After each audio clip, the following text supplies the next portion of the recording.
Hello and welcome to this week's edition of the Earbones podcast. And if we were labeling these as Friends episodes, this would be the one where we die, most likely, because it's fucking 1,000 degrees in here.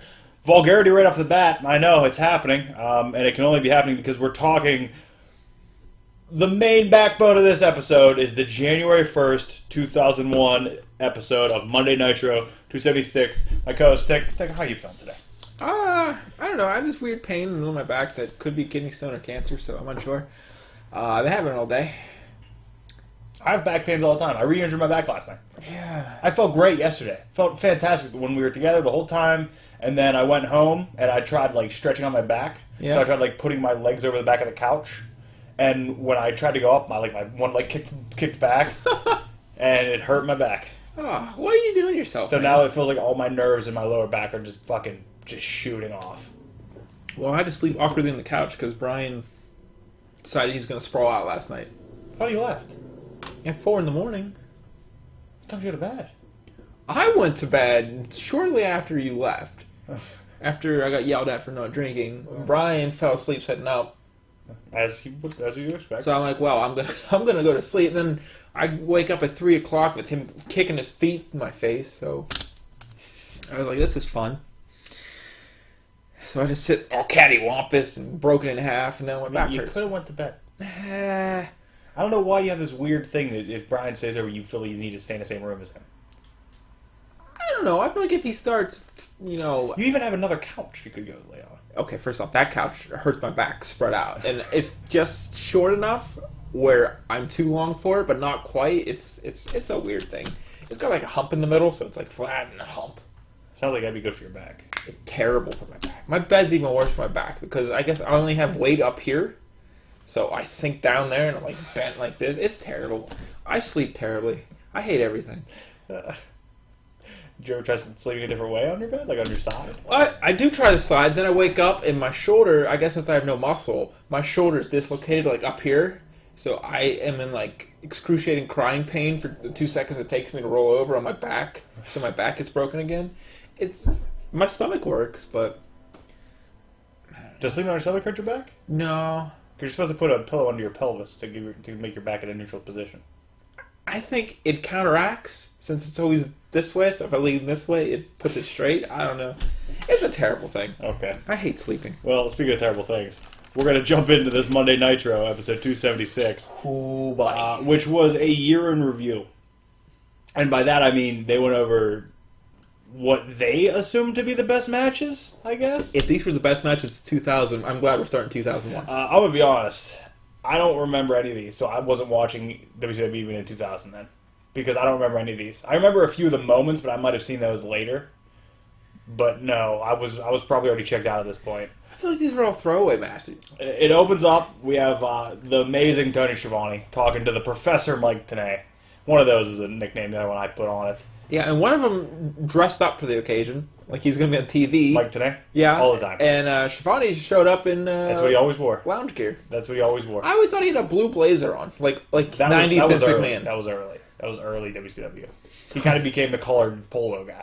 Okay. As everybody did. Today's the only one who really dressed up. When Larry Zbyszko was on the announcement booth, he would wear a Hawaiian shirt sometimes. Now, know that this is probably the third or fourth Nitro I've watched in completion. And it doesn't really count as Nitro either. I know, which sucks. Yeah. But, it opens up with a powerbomb match. Can we talk about the opening video? To bring in the show? It was fantastic. I thought I was having a stroke. I didn't understand. Everything was moving. It was changing colors. You didn't know who anybody was? No. Terrible. Terrible. Well, another thing that was terrible in this time was this version of the NWO, which was Jeff Jarrett, Bret Hart, Hall and Nash, and there was one more. Can't remember who the other guy was. But there was one more. Oh, it was just... Maybe Big Papa Pump? No, he was part of New Blood at this point. Buff? No, Buff was not part of that. But we have a powerbomb match with NWO Jeff Jarrett versus Sid Vicious in a neck brace. Yeah. That's how they decided to open up this show, to tell us the great match. Is Sid Vicious wrestling in a neck brace. Yeah, I have here, what the fuck is a powerbomb match? I think it's supposed to be whoever hits a powerbomb wins. I never heard of one until that. I'm like, what's a powerbomb match? What are you doing? There is a nasty ref bump in this match when Jarrett like slides into him. Like the ref takes a nasty bump. I have great ref spot. Yeah. In addition to when that happens, Tony calls it a bump. He says, "Oh, the ref took a bump. The ref took a bump," and I love that. I love that they were using the vernacular. World Champ NWO Bret Hart. Put that together. Let's unpack that. The WCW World Champion, member of the NWO, Bret Hart, comes in and attacks Sid with the bat and then spray paints him, and then Jarrett just starts assaulting paramedics. Yeah. Starts beating him with a guitar. He's fucking smashing paramedics with baseball bats. Not a good match. No. Jeff Jarrett's a decent worker. Sid is not. Did you see what Sid said recently? No. He said he's the best. He's nobody's ever tried harder in the business than him. I saw somebody take that quote and they used it to write an article that said Sid's the hardest working guy that never cared about the business. You're not wrong. I don't know. Something about Sid never sat right with me. Must have been the curly hair. Even the Mania match with Hogan? It just didn't do it for me. Sid Justice. I didn't like it. Sid looked the part. He 100% looked the part when he was all jacked up. And the Sid Vicious character I liked, but I never thought he was a good worker. I just feel like he was the worst parts of Mr. Perfect and... Hold on. There's no bad parts of Mr. Perfect other than the hair. Exactly. That's it. Exactly. He's perfect in every other sense. He just couldn't find a good barber. I don't know. And like Lex Luger put together, I don't know. Oh, so the not working part is the Luger part then. Yeah. Bad hair, not working. The second match we have is another fucking mess. It's DDP versus Buff Bagwell with Kimberly in heels as the ref. Now, you would assume Kimberly made her debut in wrestling in 1994. Yes. You would assume by 2000 she would at least understand when to count a pin. Yeah, I have Kimberly is not even good at being a fake ref. If she was being told to like pretend like she did fantastic, because there were moments where I was like, how the fuck? Like both guys fell down separately, and she got down to count a pin. I know. I'm like, what is happening here? There's a point where DDP and Buff fight off into the crowd, and Kimberly just stays ringside. Doesn't count or anything. No, and just stands like doing this, looking around, just trying to look off into the distance. And there's something that happens in this era with DDP a lot. Is every time he leaves the stage, he hits somebody with a crutch. Yeah, it's still that guy's wooden crutch. It happens all the time. Anytime there's DDPs in the crowd, he will steal a guy's crutch. Okay. This is like the third match DDPs from this time frame where I've seen that happen. There is a line in this because the whole storyline behind this is that she may have had sex with Buff Bagwell, but she's actually DDP's wife. We don't really know. But there is a line by Shivani in this. I don't know if you caught it. It said, "And that is why you keep your wife out of the wrestling business." I don't know if I remember that. And now that's interesting because Tony Schiavone has always kept his wife out of the wrestling business. Like maybe she's met some of the wrestlers that were his friends, but she's never like come to shows and she's not involved in the business anyway. And he says that's the way it should be. So it's a shoot. Yes. Yes. There was a weird. I don't know if she like missed the bump she was supposed to take. Oh yeah. Or something. It's like she threw herself like in. I was strange. Buff hits a blockbuster, which by the way, Buff's a solid worker. I put solid wrestling because the wrestling wasn't that bad in this. It's but the ref the gimmick was not. The ref antics took it out. Not good. But Buff hit a blockbuster and then was like celebrating it. But when he celebrated, I think Kimberly was supposed to be there. She's supposed to get hit when he. So he threw his arms up and then she just slammed into him and fell down. It was so strange. It was weird as shit. And then DDP hits a diamond cutter for the win. The whole thing was a mess. But moving apart from this. Also, I want to know why Tony Schiavone and Mike Tenay weren't calling this match. They had some weirdos calling the match. Yeah, they did. Some really weird... I don't want to say like racist, like Spanish announcer kind of thing. Yeah, he was doing like a racist gimmick. It was weird. But actually, when they were fighting off into the crowd and they came back, they had their internet commentary table, and Schiavone was on there. Yeah. So I don't know why they had Schiavone on the internet commentary. It was weird to me. The internet commentary table blew my mind. I didn't even understand what was happening with it. But something that we could connect this match to the next match of is Roshambo was said 1,000 times during this. Yes. Why? It was used 2 times in that match, twice in this next match, and then I have it later. It's said again. We'll cover that when we get there. But Roshambo was the word of the year apparently. There you go, Roshambo. Like, were they not allowed to say like nut shot or dick shot? They said like low blow, and that's what they're referencing. They're not like when I hear that, I think rock paper scissors. Yeah, they're just nut shots. Yeah, maybe that's what they should make. But this was a Shinsuke's time. name. This was a time when WCW was trying to be more family friendly. That wasn't their choice. It was Turner's choice. Turner said, WWF's doing their thing, and we can't compete with that. So let's try to be the family friendly version. Okay, well. But they were trying to do the same stuff, and that'll come in a later match we'll talk about. But next match, on paper, should have been fantastic. Flair versus Sting. Should have been fantastic. The chemistry wasn't right. Something was going on. It was okay, but it was just all kind of the normal bumps we see from both of them. Yeah, explain to me what Sting screams. I don't understand. Woo. It's just woo, like woo, Flair? Woo or ow. Like O-W-W-W-W. So he just does the same thing Flair does? Yeah.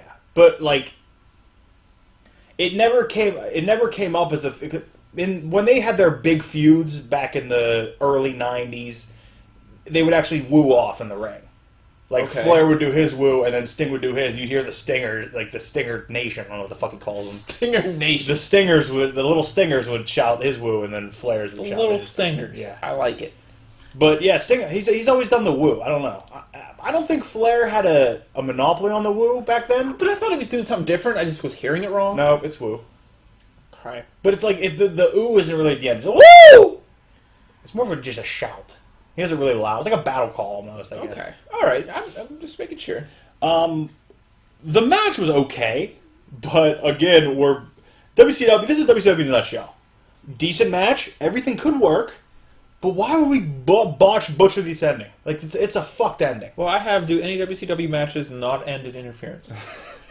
Not in 2000. They don't. Moving down, what happened is Sting takes a weird bump on the rope after a missed splash. Like, not in the turnbuckle. He tries to hit a splash, like, when Flair's just against the ropes, and his, like, neck rips off it. Yeah. It reminded me of when, like, Rey Mysterio killed that guy. Like, that's what I thought of instantly. Flair bumps his ass off for Sting this whole match. Yeah, I said Flair's ridiculous sells. He's hitting everything. The whole time. Every bump he's just selling the shit out of it. And one of my favorite Flair spots of all time, and I'm going to point out to you, and you'll see it every time now, is when he climbs the top rope, and the guy comes up and grabs him to to toss him, and Flair just starts begging him off. That's one of my favorite Flair spots ever. I love it. Speaking of not being able to work, Luger comes out, tries to interfere, and just gets his ass kicked by Sting. Yeah. That's all that happens. Then Luger attacks the ref, but like Sting gets the win somehow, I guess. And then they start attacking after the match, but then Brother in Paint, Vampiro comes. They call him Brother in Paint. They call Vampiro the Brother in Paint. And this is right after Sting and Vampiro's, I don't want to say rivalry, because it was not that good. They had that graveyard match. Yeah. Oh. I mean, I'm skipping ahead a little bit here, but I didn't realize Vampiro was as big as he was. I didn't, like physically or, like, stardom? Stardom-wise. Yeah, Vampiro's big. I had no idea. I thought he was just glorified jobber. No, Vampiro's pretty solid. I didn't know. He's a decent worker, too. I've never... If you want to take somebody that's, like... You might be thinking of the Demon. When the Kiss character, the licensed Kiss character came in? I mean, I know who you're talking about, but I've never seen Vampiro before this. Okay. Vampiro's pretty big. We watched that graveyard match once. Yes. Which, yes. I mean, that sets it up. Moving ahead to the next match, we have the WCW World Champ, Sid Vicious, versus Scott Hall. And this is during Hall's. He's just on a downhill slope, man. Still looks the part, though. Like, still looks like the prototype of a professional wrestler. Sid has some of the worst working punches I've ever seen. Yeah. Can we agree? Yeah. He's in the corner throwing punches, and they are awful. They look like the worst thing I've ever seen. Yeah, I was not feeling this match. And normally, Hall can bring out a match out of anybody. Like, Hall's really good at bringing a match out of people. Again, though, we have a ref bump. Hall hits the fall-away slam, and ref takes a bump. Of course, out comes Jeff Jarrett. The commentator, who isn't Schiavone again, actually says, there's heat. He uses the term there's heat. So they're like using insider like lingo in the commentary booth. Certainly. And then Jared hits Hall with the guitar. Sid wins. What I want to go from this is, when you're the ref, you take a bump, you're selling the shit out of it, okay? If we're sticking to kayfabe here. We're in kayfabe. Yeah. He's injured. He's down. Guitar gets smashed. You wake up. The guy's pinning a guy. After the pin, when everybody's out of the ring and you see just shards of broken guitar, do you, like, think to yourself, like, God damn it. I fucked it up. Something happened. I mean, I don't know how you don't see that. There's shards everywhere. It's not like it's just a little piece. And at some point in this match, the ref is like, you know how they go to the side and kind of sit under the ropes and just lay there. Scott Hall literally rolls himself over the ref who's laying there. He could go over this side. No, he just rolls over the ref. You're gonna wake him He's up. probably hammered. Scott Hall was Jesus probably Christ! hammered. I'm like, again, another interference match. Yeah. So that's 2000, man. 4 in a row. It's 2000. That's how they were booking it back then. The Wall versus Hulk Hogan back in red and yellow. This isn't Hollywood Hogan. This is Hogan back in the red and yellow. Yeah, who the fuck is the Wall? The Wall was also... I'm not going to remember his name. He was like Big John, I think his name was. He wore a flannel. He wasn't good. But his as the Wall, it was a decent character. They were building him up well. But he actually died in 2003. The guy who plays the Wall, he died in 2003. Yeah, I have awful ring attire for the Wall. Yeah. And didn't expect non-NWO Hulk. Well, they're putting over Wall huge. Yeah. The commentary team are putting over the Wall like he's He's gonna be the next big thing. the next Hulk Hogan. There's a couple chair shots and no DQ for him. Like we're at GCW now. We're letting it happen. Hogan randomly bites the Wall. Well, no, that was kind of a Hogan thing. He hits 9 punches and then bites him. He used to do that back in the day. Like WWF, old WWF. Mm-hmm. I've never seen him do that. Yeah. Or maybe I just never paid attention. I'm gonna go back probably even farther. AWA Hulk Hogan did it a few times, probably. Huh. But Hogan laid in his chair shots. Like Wall was hitting Hogan, but Hogan laid in his chair shots. At one point, he definitely hit Wall's elbow. I was like, oh my god. Hogan barely jumps off of a chokeslam. Like, it takes the weakest chokeslam I've ever seen. And then immediately hulks out. Wall kind of no-sells the leg drop. I say kind of because he takes it and then sells it for a minute and then jumps back up. Yeah. It's the same with a table spot later in the match. He takes a table spot, sells it, jumps back up. Yeah. Like, it's weird how... like, if you're going to no-sell something, no-sell You gotta no-sell it. You don't... You can't sell it. No, never mind. I wasn't supposed to sell this. There's no flip-flop. And then Vampiro comes out. Yeah, this is where I'm like, I didn't realize... And the quote is, Vampiro and Hogan are watching each other's backs. Don't know why. Couldn't tell you why. But Wall wins by DQ. And the whole time I was watching this, the only thing I thought of was, they said, Hogan, they're in back before the match, and they're going over the card. They said, Hogan, Wall's going over you tonight. And Hogan says, it's not going to work for me, brother. It's not going to work for me, brother. That's all I thought of. And then they're like, all right, well, then we got to fucking get a DQ. You just redid the ending. Yeah. Next up, we have, Wow. maybe the most entertaining Yes. of the night was Terry Funk versus David Flair with Crowbar and, I put a harder on her name, Daphne, because wow, is Daphne fucking amazing. I wish she would have been out there so you would have saw more of her, but Yeah. Daphne, wow. They certainly were out there for 2 seconds. Yeah, because David sent him back. Yeah, he's like, yeah. In an I Quit match. And it's essentially David being used as a prop for Funk calling Rick out. Yeah. But Rick, sticks to kayfabe and real life, and not a good father. Yeah. Lets David get his ass kicked. But the match opens with Funk getting like 5 headshots in on Foot. David getting 5 Yes. headshots in on Funk. And Yes. Funk just taking them, just eating them. Like solid chair headshots. Yeah, I have holy chair shots. And it's those head chair shots look a lot different now than they used to. Yeah. Because everybody used to do them before. Now that you don't see them, when we're seeing Funk take 5 of them in a row. Like, oh my god. I didn't know Terry Funk was commissioner at one point. Yeah. What happened? Yeah. Weird times in WCW.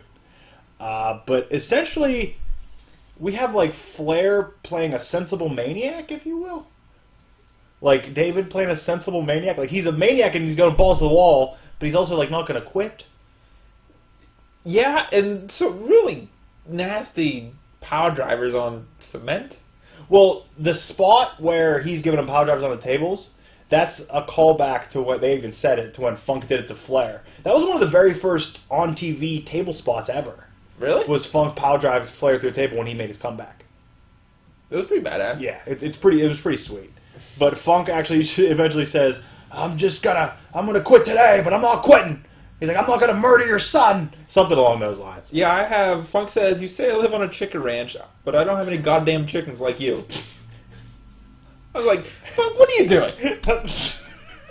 That is... If anything we can say, though, it was entertaining. It was definitely entertaining. Yes, I enjoyed it for just a terrible fucking squash match. Oh, man. David Flair has said that he's like, his career trajectory is opposite of most wrestlers.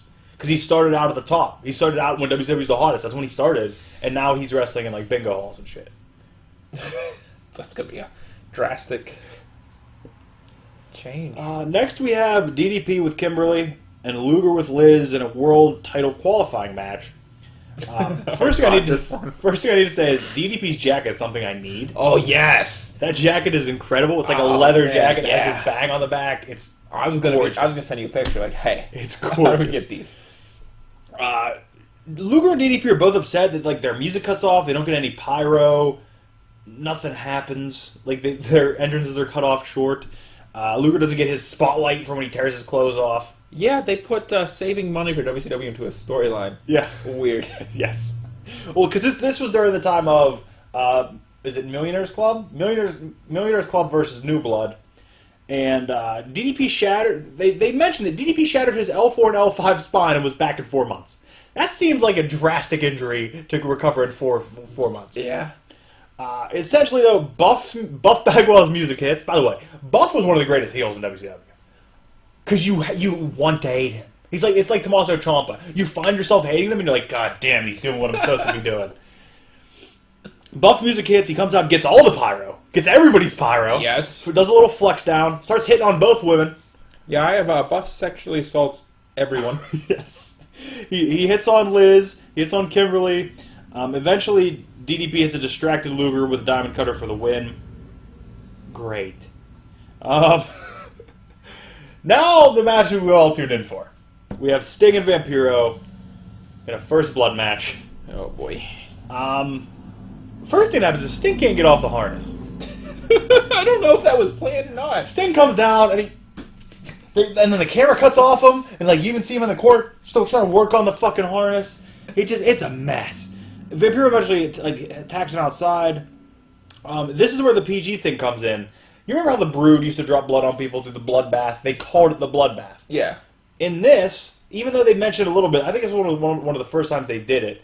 During the match, Vampiro kind of summons something to happen, and blood comes down and rains on Sting. Somehow that makes Vampiro win. I don't know how that works. It's a weird thing, man. But they couldn't call it like blood anytime it happened after this. They called it like the red stuff. Yeah. They said, it's this red stuff. Because they were trying to be PG, they couldn't say blood. He's like, oh, a stench. Yeah. What is this? The New Blood, who is Billy Kidman, Chris Candido, Shane Douglas, Buff Bagwell, Scott Steiner, they all come out and attack Sting, and they re-suspend him from the harness covered in blood, which is a badass-looking thing. It was weird. It was weird. I don't know why Scott Steiner's part of the New Blood, either. I had a problem with that. Why is he part of the New Blood? I was interested. I was very interested in that. Next, we have newly back Lex Luger versus the Buff Bagwell. Luger with the worst promo on the show, without a doubt. He's not good, man. Buff comes out, and a guy... I don't know if you caught it. When Buff came out, there's a guy in the crowd that actually... You could audibly hear him perfectly said, "You suck too!" I did. Buff hits the ref with a blockbuster. After a chair shot, Luger puts him in the rack. Luger yells that Goldberg is next, and the commentator says that's gimmick infringement. So they're saying gimmick again. Yeah, it just gets worse, man. Next we have Goldberg versus Steiner in a wild mask. A weird mask. Yeah. Like a BDSM style match. Yeah, I don't understand. It's awful. A guy from the Giants gets involved. It wasn't good. The best thing here is Steiner does a clothesline into push-ups. It was amazing. You've never seen his clothesline into push-ups? You gotta understand, this is like my first WCW thing. But I thought you knew Scott Steiner. I thought you've seen some of his stuff. I've seen... When he came to WWE as Big Papa Pump. No. I've seen 2 matches with him, of whatever he did on WrestleMania. But you never even saw him with the Steiner brothers? The Steiner brothers, but I don't remember him doing that. Well, he didn't really do the Big Papa. That's because that's more of a Big Papa Pump gimmick deal with the push-ups. Yeah, I mean, that's... Then I'm excited for some Big Papa Pump. I hope we get some actual Big Papa Pump going. And then finally, we have Kevin Nash versus Booker, who is the WCW champion at the time. By the way, let's count how many matches had run-ins so far. The only one so far that didn't was Terry Funk and David Flair. And that Luger and Bagwell match really didn't. No. Goldberg Steiner did. Yes. So we had 2 matches out of, so far, 1, 2, 3, 4, 5, 6, 7, 8, 9, 10. 10 matches. 2 out of 10 didn't have run-ins. So the final match it shows is Kevin Nash versus Booker, the WCW champion. Nash kind of takes a bump at the beginning of this. Yeah. And then I actually wrote down Nash bumps, and I was counting them. Final 3. Took 3 bumps in the match. Good. There's a Harlem sidekick ref bump. Yep. Sean Stasiak intervenes because you need to have a run-in on a WCW match, apparently. That's all they are. He attacks Booker and then Nash to give Booker the win. And the commentator, using insider language again, that's the ultimate swerve! So, some fun stuff, a lot of bad stuff, but all in all together, what's your opinion on this show? Give me something you loved, something you hated. Something I loved was the chicken quote by Terry yes. Funk. Terry Funk's chicken quote. Something I hated. Oh, buddy, I don't know.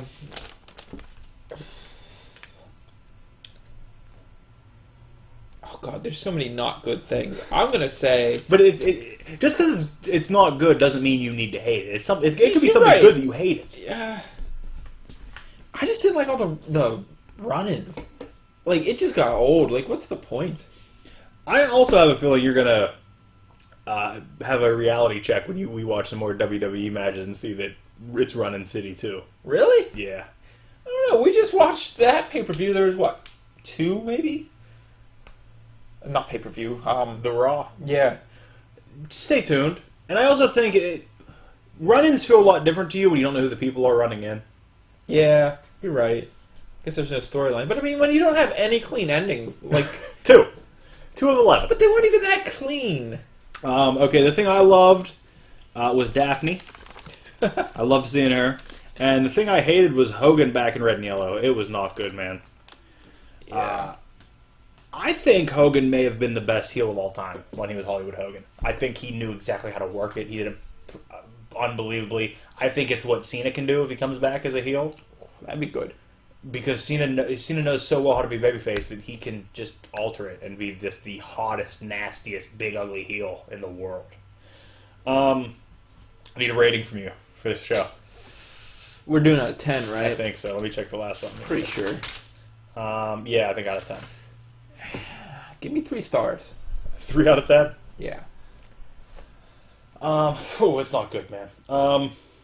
I think there's a lot of stuff that I hated in this. There's a lot of stuff I liked in this. Not most stuff I liked wasn't good, but I'm gonna give it the amount of stars it would get for the amount of clean endings it had.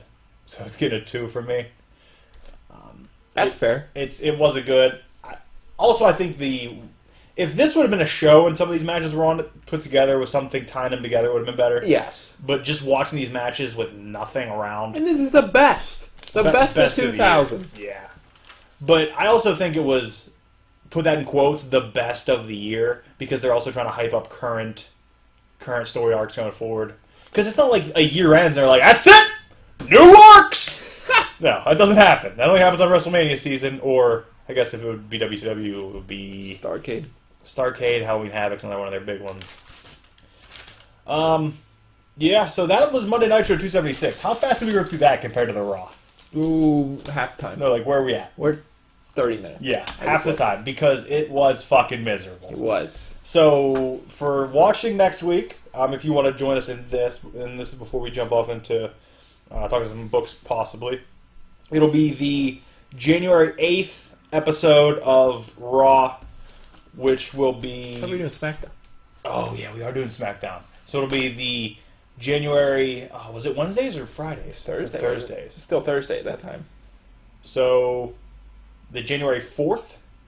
Sounds about January right. 4th episode of SmackDown. And man, I loved SmackDown back then. I think I might have liked it more than Raw. I did. So, watch the January 4th episode of SmackDown. That'll be the next episode. I read some books. I don't know if you did or not. No, I was meant to send you what I got to read. I got 4 books that I don't think you're on any of them. On one. Domino. Mm-hmm. Yeah, so. And you handed them to me last night at 5 But o'clock. those are this week's books. I thought we were doing... Are we still... I'm confused. No, we're still back. Okay. Just because I read my books doesn't mean I will review them on Okay, next week. well, then I messed up. Yeah, you did. Damn it. You still didn't read any of your other books either. I was thinking about it. But Infinity Wars has officially started. Remember, we had Infinity Wars Prime last week. Infinity Wars officially started. Mike Diodo doing the artwork. Beautiful. Man, I could read it all day. Stare at it. He does full page spreads. Really? Yeah. It opens up with just a full page spread of Gamora's face. There's a full page spread of Gamora and Star-Lord kissing at a bar. Ooh, hey. It's so good. Hi. But Gamora steals the power gem from Star-Lord. The new Infinity Watch meets, and Turk Barrett, who has the Mind Gem. Turk Barrett was once Stiltman. He stole Stiltman stuff. He's trying to become a crime lord. And he brings in all these like low-level street villains, like Bullseye and all those level kind of guys. And like while they're all talking about this like crazy, huge, unfathomable things to like people like Bullseye's like, what does all this mean? I don't know any of this. And, like they're all just yelling like, what? Space? Thanos? What's that? Like it's very interesting. And if you remember in Prime, Thanos was beheaded by a character that was yet to be revealed. Yes. We do get the reveal in this issue. Who is it? We're getting there. Settle down. I need to know. But Turk Barrett brings the low-level villains. Turk Barrett ends up finding out that Thanos is dead. Well, they all do, because essentially Strange and Black Widow combine their gems to see in time and space to see what's going on, and that he's beheaded. Turk Barrett thinks it's a setup because Thanos is dead, and I don't know. He starts freaking out, and there's just fighting starts. Then we cut to Loki and the Tome Keeper arriving at the God Quarry. And as soon as they show up, those 3 witches that are protecting the God Quarry just explode into flame. Oh. And Tome Keeper's like, is that the effect you have on all women? Which is a good joke. Fighting continues.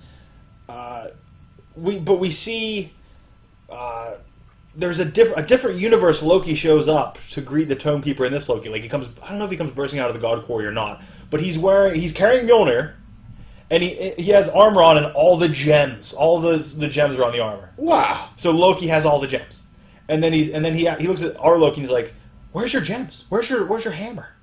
And Loki's like, "Not in this universe, buddy." And he's like, "Well, how are you going to defend against the Soul Eater?" And then he like jumps off, and you see a picture of him fighting this giant Soul Eater thing. Jeez. And then cut back to all the villains and everything fighting. Requiem, who is that character that we're not sure, shows up, throws Thanos' head, like rolls it in between all the fighting, and says, "Everybody, give me your gems." And they're all like, "What? What?" And then the reveal is that it's actually just Gamora. It's just Gamora. Yeah. She has the power gem. That's why Thanos felt because the power gem's in the sword. Oh, okay. So Thanos is like, I recognize that power. So when he cut her head off, it was with the power gem. And Peter actually gets in front of her, and she's like, "What are you doing? You can't do this." And she's like, "I've learned something." And he's like, she's like, "What have you learned?" He's like, I can't let you do this. What are you going to do, kill me?" And she said, "Here's what I learned. Nobody stays dead." And then runs her sword right through Peter. Gamora, what are you doing? And that's actually how it ends. She says nobody ever dies. She's like, nobody ever really dies. And just runs them through. That's how Infinity Wars 1 ends. Wow. Is that our Gamora, or is that a different universe? It's our Gamora. Interesting. Because if you remember, my prediction was that it was going to be the Soul Gem Gamora. Yeah. But no, it's our Gamora. Well, good for Gamora. Doing what she wants. Wow. Poor Peter. Mr. Miracle 10, I read, which is fantastic. He's planning his son's first birthday, all the while deciding if he's going to give him the dark side to stop the war. Eventually, he decides to try and kill Darkseid. Like, he's going to set up a meeting and kill Darkseid. I'm sure that's going to be great. Yeah. It'll be great. Darkseid will do that eye fucking bolt thing The that best takes thing. right angles. The Omega Beam. I don't understand why it makes right angles. It's perfect. Astonishing X-Men 14. There's a hammered Colossus. The whole half of this, because if you're not really up on the X universe currently. In X-Men Gold, him and Kitty were supposed to get married, and they didn't. So he's drinking his life away. Just hammered. I get that. Warpath shows up just to watch over Havoc. He's like, I'm not part of your team. He's like, I'm here for Kitty. I make sure you don't fuck up. But Havoc's like, we're not an X-Men team. We're not X-Men. But Warpath's like, yeah, but you need watched after. Oh. So Warpath's there to watch over him. They try to recruit Forge. Okay. Forge is Dazzler's set designer. So they go to Dazzler's show, and they're like, Forge, we need you. But first, Dazzler thinks they're there for her, and she's super pumped up. Oh. And then they're like, we're here for Forge. And Forge is like, nope, I like my life too much. I'm not doing it. Not being an X-Man. Poor Dazzler. He's like, I'm out. And then eventually they get attacked by some crazy team of people. They think it's the same people that attacked back at Beast's lab. And they start fighting him. Dazzler basically wipes them all out by herself. Like, they're all struggling, and Dazzler comes out and just wipes everybody out. She's still Punk Dazzler? She's wearing her 80s garb because it's like a reunion tour, like celebrating the anniversary of it. But then when she talks to her, she's kind of like Punk Dazzler. But then when she comes out, she has a long blonde wig on, but it's an updated costume. And they're like, what's this look? She goes, I gotta please the fans. And then eventually they say, yeah, you're right, you saved us, you're joining. You saved the day, so we're gonna let you join. Nice. But then they find out it's actually federal agents that they attacked. Oh. It wasn't a bad... That's not good. No, never for mutants. Never. I love this team so far. And the whole time, like, Banshee's not talking and still kind of like a zombie Banshee. Like, he's kind of like dead still, but he's still alive. Because you remember, the last time we saw Banshee was during Uncanny Avengers when he was a Horseman of Death. Yeah. And he died then, and apparently Beast brought him back, but he's, like, still really fucked up. But, like, old and fucked up. I don't want him around me. Deadpool 3 is the Puclactus storyline. Mm-hmm. Deadpool defeats him, and then the world rejoices, and his business is very busy, and he's seen paying a space god for sending him there. Like, he made a deal with the space god to send this character to Earth so he would defeat him and get the business. Okay. So it was all set up for Deadpool. Big setup. Yeah, it's great. It's a nice I like twist. that. I like that. Green Lantern 52. There's some being or force inside the rings causing problems between and like mistrust between all of them. Like Jess's ring is saying don't trust Simon. Simon's ring is like don't trust Jess. Don't trust Hal. And like there, it's just madness. I think that's all Green Lanterns are. It kind of is. It is. It's getting a little repetitive.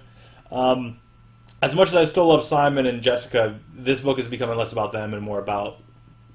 Although Guy does come in at a certain point and just start being like the leader of Lantern Corps, and it's fucking great. Because I love Guy Gardner. Guy Gardner's pretty great. Death of the Inhumans 2.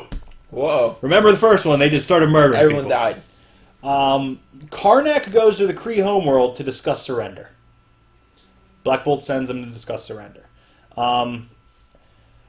After we get an update on the Kree and like what they're doing and how they want to like retake over the world, Karnak says, "Yeah, I'm here to discuss surrender, but not our surrender."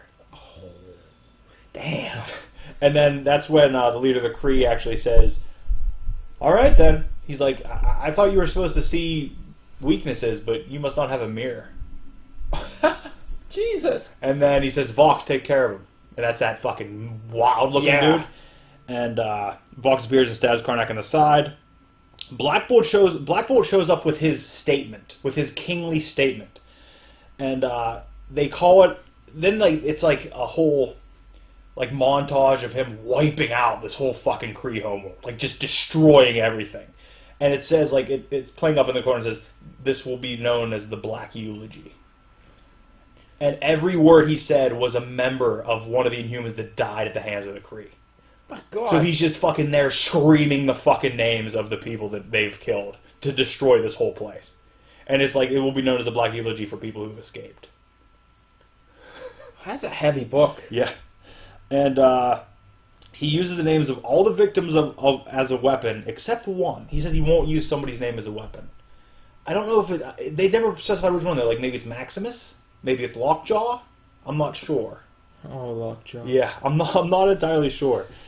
But Black Bolt tells Vox to take him instead of Karnak. Like Vox has Karnak in a position that Karnak can knock it away. And Black Bolt basically says, well, doesn't say it. Yeah, well. Karnak, tells him to take him instead. And then Vox says, well, I'm going to tell you something that nobody's ever had the guts to tell you. And he slits Black Bolt's throat and says, hush. Oh, Jesus Christ. It's fucking good, man. Oh, my God. It's good. Wow. And then it's like Vox holding his fucking head up while he's fucking gushing blood, saying hush. Yeah, it's fucking nice. Wow. It's fucking well done. 7 to Eternity's back. Don't need to explain it to you because you don't care. It's good. Batman 52. You're on Batman. You should be reading this because it's a great storyline. Batman's in the jury, if you remember. Yeah. And in the jury deliberations, he's the only one that thought Freeze wasn't guilty. So they need a unanimous decision to get them. So he's on the Freeze case. He's being the best detective in the room, and he's finding flaws in the way everything's happening. And they're like, and he's finding like, well, yeah, their heart temperatures or the brain temperatures were lower, but do you think that's because somebody snuck in afterwards and did it? Because if the coroner didn't find it, they said the coroner's the best coroner, but Batman found it, so maybe somebody snuck in between Batman and the coroner. And if you remember, it's not Bruce playing Batman currently. It's Jason, I think. Yeah. Not Jason. Dick. Probably Dick. Jason's Red Hood. Yeah. And it's basically, he says he can prove Batman isn't what Gotham thinks he is. They were like, if you could prove to us that Batman isn't what we think he is, then maybe we'll listen to you. He goes, all right, I can prove it. So, I don't know what that means. Yeah, what does that mean? I don't know what it means. Captain America 2, an untrusted Cap decides to strike a bargain with a new nation, and that nation is Wakanda. Oh, yeah? Like, he's untrusted by America. They don't want to fuck with him. They're not talking about it. They're basically telling him that he needs to be USA agent and get the fuck out. Like, no more Captain America. So we have Captain Wakanda? It looks like he's going to Wakanda. Badass. I'm alright with that. And that's the books that I had. Wow. Ran through those. You need to read some books this week, maybe? I will. Well, one at least. We're only on Domino together. Yes. So I have minimal books this week, too. I only have like 6-7 books. I'm glad, because I spent a lot of money this week. Too much money. Balling out, man. Yeah. What are we at? Where are we at time-wise? 43 minutes. Knock out some trivia, then get out of here. Because somehow I'm not sweating as badly as I thought I was, but I don't want to push it. You're right. We are on question 1264. On the X-Men section. Rock, paper, scissors, so you guys first. Roshambo. Oh, Roshambo. So I can hit you in the nuts? Yes. Okay. Paper, scissors. Damn. And I want it. I want the question, but I hate going first. You hate going first. The question is, who is Fred Dukes? You sure you want to give this up? I'm going to take it. Good, because I don't know. You don't know it? Nope. Who is Fred J. Dukes? A. Cannonball, B. Sink, or Cinch, C. The Blob, D. Tusk. I'm almost 99% sure it's the Blob. C. Correct. You didn't know that? No, I never knew the Blob name. It was. They said it a lot in the one X-Men movie, or the Wolverine movie that he was in. I haven't seen those in years. 1265. Who is Fred Duncan? Uh-oh. A. Micromax, B. Agent of Black Air, C. FBI liaison with Professor Xavier, or D. National Public Radio reporter in X-Men stories. The fuck? There's a fucking wasp coming in. Oh my god, no. B. What do we do? What do we do? What do we do? Hit him with a fucking something. Oh, he got out. Wow. He's gone. Wow. He stumbled on it. Wow. Okay, do you have an answer? Yeah, B. B. Agent of Black Air. I wasn't just saying B. I was... Oh, okay. Incorrect. Damn. The answer is C. FBI liaison with Professor Xavier. Here we go, 1266. What relation does Cable have to his enemy Strife? What the fuck? What's up? Why are you getting all the easy ones? You don't know this. Yeah, A. Strife is Cable's son. B. Strife is Cable's brother. C. Strife is Cable's clone. Or D. They have no relation. Normally this would be one of these things, not like the other situation. yeah, But because I know it, yeah. It's not fair. it's C. Strife is Cable's clone. Damn. Correct. 2-0. 2-0. Man. 1267. What did Cable originally call his team of mercenaries? A. Mutant Liberation Front. B. Wild Pack. C. Six Pack. Or D. Dark Riders. Holy Christ! I don't know. You wanted X-Force to pop up. Yes. I don't know anything about Cable because I don't like him. You need to read that series, man. B. B. Wild Pack. Yeah. Correct. Nice. Luck. Pure luck. Wasn't Wild Pack? That sounds something Cable-y. 1268. For the win, who first took over from Charles Xavier as headmaster of the New Mutants? A. White Queen. B. Cable. C. Magneto. Or D. Moria McTaggart. I believe it was Magneto that came in as headmaster of the New Mutants. C. For the win. Thank you. Not a sweep, but as close as you can get. I There mean, was I a little went dust 3 for left 3. behind. I went 3 for 3. Yeah. 1269 will be the first question next time, which is how many issues did the New Mutants run before being replaced by X-Force? Don't fucking look that up. I know that one right now. Jeez, that's not fair. This is my first win of the year. Yeah, man. Of the year? We haven't played that much. We've only played 3 times this year. All right. So, no looking up number of New Mutants. Got the question already. No way I can do it. Great, great. Do you have anything else? No, I think we Nothing to plug? got toy hunt videos. Probably not gonna be one until next week anyway. So, Do this. Maybe I'll help your back. Do this. I can't. I really gotta pee. How does your penis work? Squeeze my bladder. Did you just carry your urine around in your penis? Yes. You don't have a bladder? Your bladder's in your penis. Bladder penis. Bladder penis. That's my new nickname. Okay. Sounds good. Yeah. So you're done? You're done Yep. plugging your stuff? Yep. Alright. Well, SmackDown, the January 4th episode of SmackDown 2001. Look forward to that. Watch that. We're looking forward to it. Watch his stuff that's going on. Maybe you'll read some books this week. You know, let's will. hope so. I will. I got nothing. Nothing going on.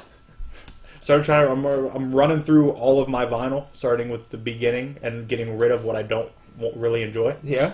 I liked that Fifth Dimension Live album, so that doesn't. I have it over there too. It doesn't bode well. It doesn't bode well because I did not expect it to fucking. You're just gonna keep all you have. The next album I'm on is another Fifth Dimension album, but it's not a live album. Oh, I've never seen. You've never seen a different one? Yeah. Really? Yeah. Great. I'll send a picture of it to I'm you. excited. So thank you for watching. And also, by the way, I was thinking for this wrestling thing, in addition to like this stuff, I think every time once we hit a pay-per-view, like a tent post, maybe we'll each pick like one show or one match or something for the other person to watch, and we can do a watch along, or we can watch it and talk about it later. That sounds good. That way we can pick out. We don't have to stay in the same time frame the whole time. We can pick and choose here and there. But good. obviously, if we're on 2000, we're not going to pick something for 2002. I already got something in mind. Because I know I'm going to make you watch like some old Flair matches. Like that's immediately what I'm making you watch. I don't know. I do know the first one, but we'll get there. But it's something I haven't seen? I mean, I don't know if you haven't seen it. Okay. We'll have to get there. Okay. Well, thank you for watching. On behalf, there he is, there's Bladder Penis. Stick, I'm Brand reminding you to all the time ask yourself, what would Rick Jones do?